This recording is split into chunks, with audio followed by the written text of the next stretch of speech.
The eviction notice felt heavy in my hands as I stared at my brother Marcus across our grandmother's kitchen table. He lounged in her favorite chair, feet propped up on the antique wood, wearing that insufferable smirk I'd grown to hate over the years. "Don't look so shocked, Emma," he said, taking a slow sip of coffee from her cherished china cup. "You had to know this was coming. Grandma always liked me best." My name is Emma Chin, and at 32, I was facing homelessness thanks to my own brother's greed. Our grandmother Rose had passed away 3 months ago, leaving behind her Victorian home where I lived and cared for her during her final years. Marcus hadn't visited once during that time, too busy with his real estate ventures in the city to spare even an hour for the woman who'd raised us after our parents died. The house had been in our family for generations, its walls holding countless memories of Sunday dinners, holiday celebrations, and quiet evenings spent listening to Grandma Rose's stories. I'd moved in 2 years ago when her health started declining, putting my career as an art conservator on hold to become her full-time caregiver. "She wouldn't do this," I said, my voice steadier than I felt. "She promised me I could stay here." Marcus's laugh was sharp and cruel. "Promises don't mean anything without legal documentation, sis. And these papers," he waved the deed in front of me, "say everything belongs to me now, including this dusty old house." I watched him carelessly handle the documents our grandmother had treasured, remembering how carefully she'd stored them in her antique secretary desk upstairs. The same desk where she'd kept her most precious possessions, old photographs, letters, and— "You went through her things," I said, the realization hitting me. "You searched her desk." "Of course I did," he scoffed. "Someone had to handle the legal matters while you were busy playing nurse.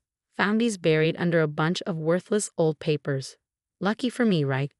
The casual way he dismissed our grandmother's treasures made my blood boil, but I kept my expression neutral. Marcus had always been like this, entitled, manipulative, seeing everything and everyone as pieces to be moved around in his game of acquisition and control. 30 days, he continued, standing up and adjusting his expensive suit. "That's more than generous, considering. I've got buyers interested already. This location is prime real estate. Once we gut the place and modernize it, it'll sell for triple what it's worth now." The thought of our grandmother's carefully curated home being stripped and modernized felt like a physical blow. Every piece of furniture, every wallpaper pattern, every creaking floorboard told a story. But Marcus had never cared about stories unless they came with dollar signs attached. "You can't just erase her like this," I said, following him as he strode toward the door. "This house meant everything to her." He paused, hand on the doorknob, and turned to face me with an expression of mock pity. "Oh, Emma, always so sentimental. This is business. Grandma's gone, and it's time to move forward.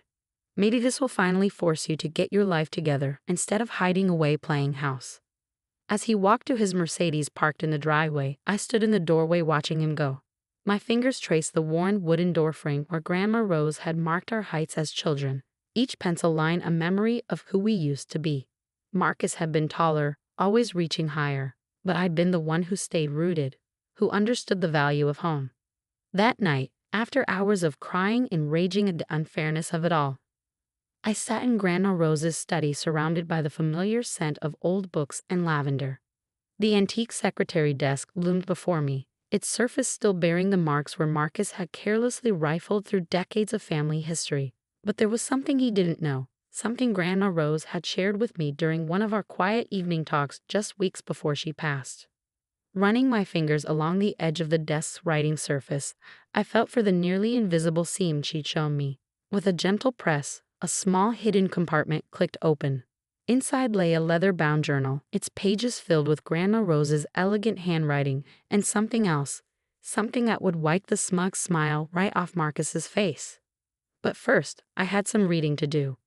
I settled into her old armchair, the journal cradled in my lap, and began to read.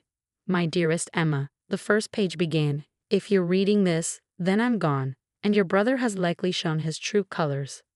Little did Marcus know, but Grandma Rose had prepared for exactly this scenario. She knew her grandson all too well, and she left me with something far more valuable than just the house. I might have 30 days until eviction, but that was all the time I needed to set things right. I smiled, thinking of Marcus's confidence, his certainty that he'd won. He had no idea what was coming. Grandma Rose had taught me that sometimes the best revenge isn't swift or loud.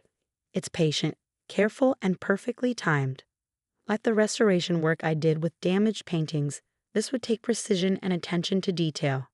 And I had learned from the best. I spent the next few days poring over Grandma Rose's journal, each page revealing more about the careful plans she'd laid. The leather-bound book wasn't just filled with memories. It contained detailed records of every transaction, every investment, and every secret deal my grandmother had orchestrated over the decades. Marcus might have gotten the house, but he'd overlooked something crucial. Grandma Rose had been far shrewder than anyone suspected. Behind her gentle demeanor and homemade cookies lay the mind of a brilliant businesswoman who'd spent years building an empire right under everyone's noses. My darling Emma, one entry read, "I've watched Marcus grow increasingly consumed by greed. He visits less and less, only appearing when he needs something. I know he'll try to take everything once I'm gone. That's why I've prepared this gift for you, the key to something he can never touch." As I read on, my eyes widened. The Victorian house was just the tip of the iceberg. Grandma Rose had quietly accumulated shares in some of the city's most valuable properties, including several buildings in Marcus's prized development district. She'd done it through a series of shell companies, using her knowledge of old property laws and her connections with the city's oldest families. But the real bombshell came near the end of the journal. Along with detailed documentation of her holdings, Grandma Rose had left me something else. Proof that Marcus had been engaging in fraudulent real estate practices for years. She'd kept meticulous records of his schemes, the way he'd manipulated property values and deceived elderly homeowners. "I couldn't stop him," she wrote, "but I could document everything. The choice of what to do with this information is yours, my dear. Use it wisely." I called my friend Sarah, a corporate lawyer I'd known since college. "Can you come over?" I asked, my voice trembling with excitement. "I need your eyes on something." An hour later, we sat surrounded by papers spread across Grandma Rose's dining room table. Sarah's eyes grew wider with each document she examined. "Emma," she breathed, looking up at me, "this is incredible. Your grandmother wasn't just collecting evidence, she was building a case. These documents prove Marcus has been running a sophisticated fraud operation. If this got out, he'd lose everything." I finished, thinking of his smug face as he'd handed me the eviction notice. His reputation, his business, probably his freedom. Sarah nodded, shuffling through more papers. "The timing is perfect too. See this development project he's working on? The one he's probably planning to sell this house to? According to these records, he's been lying to his investors about property values and zoning laws. If someone were to expose this..." I smiled, remembering Grandma Rose's words about patience and timing. How long would it take to put together a formal case? "Give me 2 weeks," Sarah said, her eyes gleaming. "I know exactly who to talk to at the SEC. They'd been trying to nail Marcus for years, but they never had enough evidence. This is the motherlode." The next morning, Marcus showed up unannounced, probably expecting to find me packing. Instead, I was in the garden, tending to Grandma Rose's prized roses with the same care she'd always shown them. "Still here?" he called out, his expensive shoes crunching on the gravel path. "You know, if you need help finding a place, I might be able to arrange something. A small apartment in one of my buildings, perhaps? At a family rate, of course." I stood up slowly, brushing dirt from my knees. "That's thoughtful of you, Marcus, but I think I'll manage just fine on my own." He frowned, clearly thrown by my calm demeanor. "Look, Emma, I know you're upset, but this is happening whether you like it or not. The buyers are coming to view the property next week." "About that," I said, carefully pruning a deep red rose, "you might want to hold off on any sales for now. Things are about to get complicated." "What's that supposed to mean?" he demanded, his confidence wavering slightly. I just smiled, the same smile Grandma Rose used to give when she knew something others didn't. "You'll see. Oh, and Marcus, be careful with those property valuations you've been showing your investors. Numbers can be such tricky things, can't they?" The color drained from his face. For the first time since this all began, I saw real fear in his eyes. Without another word, he turned and practically ran back to his car. That evening, as I sat in Grandma Rose's favorite chair watching the sunset paint the garden in shades of gold, I felt her presence stronger than ever. She'd known this day would come, had prepared for it with the same meticulous care she'd shown in tending her roses.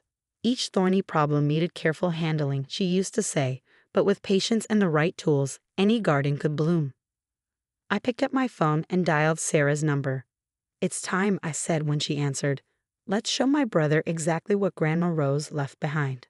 The next 2 weeks were a whirlwind of activity. Sarah worked tirelessly, compiling the evidence into an airtight case. Meanwhile, I noticed increased activity around Marcus's office. Cars coming and going at odd hours, lights burning late into the night. He was scrambling, probably trying to cover his tracks. But it was too late. The hammer fell exactly 20 days after he'd served me with the eviction notice. The SEC investigation became public, and Marcus's carefully constructed world began to crumble. His investors pulled out, his partners distanced themselves, and his reputation, the thing he'd valued above all else, lay in tatters. The morning the story broke in the local papers, I stood in Grandma Rose's kitchen making her signature lavender tea. The headline stared up at me from the counter. "Local real estate mogul under investigation for massive fraud scheme." My phone buzzed with a text from Marcus. "We need to talk. Now." I took my time responding, remembering all the times he'd ignored Grandma Rose's calls when she was sick, all the family dinners he'd missed, all the memories he'd been too busy to make. "Sorry," I texted back. "I'm rather busy today. But don't worry, we have plenty of time to talk. About 10 more days, by my count." 10 days. That's how long it took for Marcus's empire to completely unravel. The SEC investigation revealed everything. The fraudulent property valuations, the forged documents, the elderly residents he pressured into selling their homes for a fraction of their worth. His investors fled in droves, his business partners disappeared, and his reputation lay in ruins. I was in Grandma Rose's garden when he finally showed up, looking nothing like the polished real estate mogul who'd smugly handed me an eviction notice. His expensive suit was wrinkled, his hair disheveled, and the arrogant smirk had been replaced by something closer to desperation. "You did this," he said, his voice hoarse. "You destroyed everything I built." I continued pruning the roses just as Grandma had taught me. "No, Marcus, you did this to yourself. I just showed everyone who you really are." He collapsed onto the garden bench, head in his hands. How did you know about all of it?" "Grandma Rose knew," I said simply. "She kept records of everything. Every shady deal, every manipulated sale. She saw who you really were long before anyone else did." He looked up sharply. "That's impossible.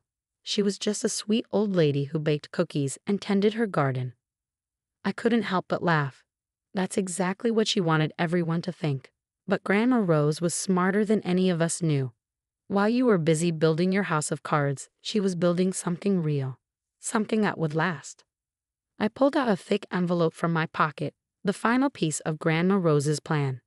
"Did you know she owned controlling shares in half the properties in your development district? Through various shell companies, of course. She left them all to me." Marcus's face went pale. "You're lying." "Check the records," I said, handing him the envelope. "It's all there. The properties, the companies, everything. She spent years quietly buying up land while you were focused on quick profits and flashy deals." His hands trembled as he read through the documents. "This can't be real. She was just Grandma." "She was so much more than that," I said firmly. "She built an empire right under your nose, and you never noticed because you were too busy looking down on her. Too busy to visit, too busy to call, too busy to see what was right in front of you." I watched as the reality of his situation sank in. Not only had his fraudulent practices been exposed, but now he was learning that the real power in a family had been quietly passing to me all along. "What are you going to do?" he asked, his voice barely a whisper. I looked around the garden at the roses Grandma had tenderly cultivated for decades. "First, I'm staying in this house. It means too much to too many people to be torn down for another soulless development project. And then I'm going to run things the way Grandma would have wanted. No more pushing out elderly residents. No more destroying historic properties for profit. We're going to preserve what matters, build something meaningful." He stood up, shoulders slumped in defeat. "You won? Just like that?" "This was never about winning, Marcus. It was about doing what's right, something you forgot a long time ago." As he walked away, I could almost feel Grandma Rose's presence beside me, Smell her signature lavender perfume on the breeze. She'd given me more than just property and power. She'd given me a chance to set things right, to protect the community she loved so much. The next morning, I woke up early and went to the kitchen, just as I had every morning when Grandma was alive. I made her favorite lavender tea in her cherished china cup and sat in her chair, watching the sunrise paint the garden gold. On a table before me lay the morning paper, its headline announcing Marcus's resignation from his company and voluntary cooperation with federal investigators. Beside it sat Grandma Rose's journal, open to its final page. "Remember, my darling Emma," she'd written, "true wealth isn't measured in property deeds or bank accounts. It's measured in the lives we touch, the communities we build, and the legacy we leave behind. I trust you to carry this forward, to build something beautiful from what I've left you. And never forget, sometimes the sweetest victories come from the most carefully tended gardens." I smiled, sipping my tea and watching the morning light dance across her roses. Marcus had thought he'd won when he found those property deeds, never realizing that Grandma Rose had orchestrated everything, laying the groundwork for a victory that went far beyond mere possession of a house. She'd known exactly what she was doing, cultivating not just her beloved roses, but a future where her true values could flourish. And now, thanks to her careful planning and patient wisdom, that future was finally blooming. In the end, it wasn't just about keeping the house or exposing Marcus's schemes. It was about honoring Grandma Rose's real legacy, one built on patience, wisdom, and the understanding that true wealth grows slowly, like her roses, nurtured by care and attention rather than greed and haste. As I sat there in the morning light, I could almost hear her gentle laugh, could almost see her tending her beloved garden. She'd given me so much more than just properties and power. She'd given me the tools to protect everything she loved, to nurture it and help it grow.